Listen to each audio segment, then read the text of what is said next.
Hello, नमस्कार. स्वागत आहे आपल्या यूट्यूब चॅनलमध्ये. तर आज मला करायची आहे आमरस पुरी. त्यासाठीच मी ते कढईत मध्ये तेल तापत ठेवलं होतं आणि आता आपण पुऱ्या वगैरे करायला घेणार आहे.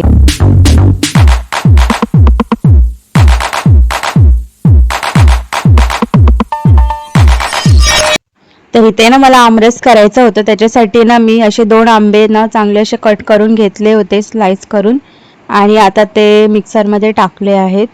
आता माझ्याकडे ना दूध नव्हतं म्हणून मग मी थोडंसं पाणी घातलं आहे याच्यामध्ये, आणि वेलची पावडर पण संपली होती. मग होत्या वेलच्या, मग त्याच अशा ठेचून टाकल्या होत्या मी याच्यामध्ये.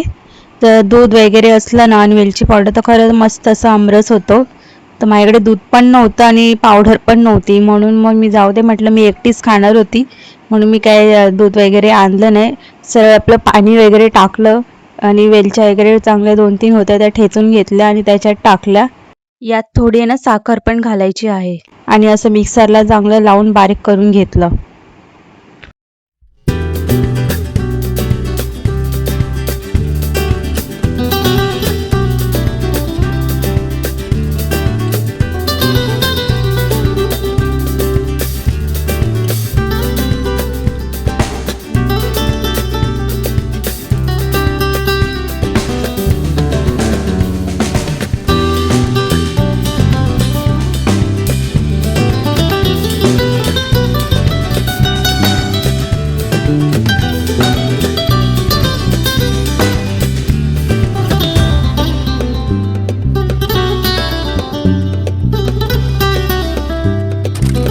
तर आमरस वगैरे सगळं काही झालं आणि मग नंतरला म्हटलं पुऱ्या करायला घेतल्या.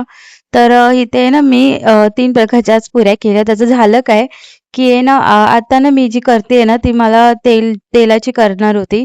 कारण पुरीला आहे ना तेल लावलं ना तर बघा पुरी जास्त तेल असं ओढत नाही. म्हणून मी इथे थोडंसं तेल घेतलं आणि त्याची पुरी लाटली. तर झालं काय, की माझं पोळपाटाला ना ते चिपकत होतं, कारण ते ॲल्युमिनियमचं असल्यामुळे ना लाटायला गेले ना तर खाली अशी चिपकून यायची. तर त्याच्यामुळे ना माझा खूप सारा वेळ इथे वाया गेला. आणि मग नंतरला म्हटलं जाऊ दे, हा टाईमपास करण्यापेक्षा मग सरळ आपलं चपातीसारखं मग लाटून वगैरे घेतलं चांगले असे, आणि मग त्याचे छाप वगैरे पण काढले. तर वाटी छोटी असल्यामुळे ना असे छोटे-छोटे त्याचे छाप आले. आणि मग नंतरला साईडचं जे काही पीठ उरलं होतं ना, छाप काढल्यानंतरचं, मग त्याचे परत मग गोळे केले आणि मग ते असे लाटून काढले. तर आहे ना खूप असा माझा इथे वेळ वाया गेला. पहिलंच जर हे पीठ लावून केलं असतं ना, तर बरं झालं असतं असं मला वाटत होतं तेव्हा. कारण पण तेलाचे कसे तुम्ही ट्राय करून बघा. जर तेल लावून पुरी लाटली ना, तर बघा त्याला जास्त असं तेल ओढत नाही. आणि आणि असं पीठ वगैरे लावून जर तुम्ही तळली ना, तर बघा असे थोडेफार ना असे कडक होतात. आणि ना इथे ना मी एक विसरली होती, की गव्हाच्या पिठामध्ये ना थोडासा रवा मिक्स करायचा. त्याच्यामुळे काय होतं ना, की पुरीला बघा जास्त तेल पण अशी पुरी ओढत नाही आणि चांगल्या मस्त अशा नरम खुसखुशीत होतात. तर तुम्ही ही ट्रिक नक्कीच ट्राय करून पहा. आणि मग अक्षय तृतीया होती, म्हटलं काहीतरी गोडधोड तर झालं पाहिजे, म्हणून मग हा सगळा खटाटोप माझा चालू होता.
तर ना इथे मी एक पुऱ्या करताना अनुभवलंय.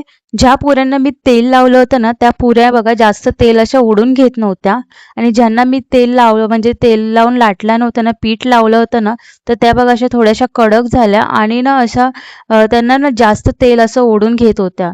त्यामुळे ना तुम्ही ही ट्रिक नक्कीच ट्राय करा. म्हणजे पुऱ्या करताना ना आधी तेल लावूनच मगच लाटा. आणि शक्यतो लाकडाचं म्हणजे असं असेल ना पोलपाट, तर त्याच्यावर बघा जास्त अशा चिपकणार नाही. आणि मग अशा पटापट अशा सगळ्या पुऱ्या वगैरे तळून वगैरे घेतल्या. कारण देवाला नैवेद्य पण दाखवायचा होता आणि कार्तिकला पण खूप भूक लागली होती. म्हणून मग पटापट असं करून घेतल्या मी आणि मग पुऱ्या वगैरे झाल्या आणि मग नंतरला देवाला नैवेद्य वगैरे दाखवला आणि मग कार्तिकला खायला दिलं. तर खूप असा वेळ गेला माझा इथे. आय होप तुम्हाला हा व्हिडिओ आवडला असेल. तर आपल्या व्हिडिओला लाईक करा, चॅनेलला सबस्क्राईब करा आणि मला कमेंट करायला विसरू नका. बाय.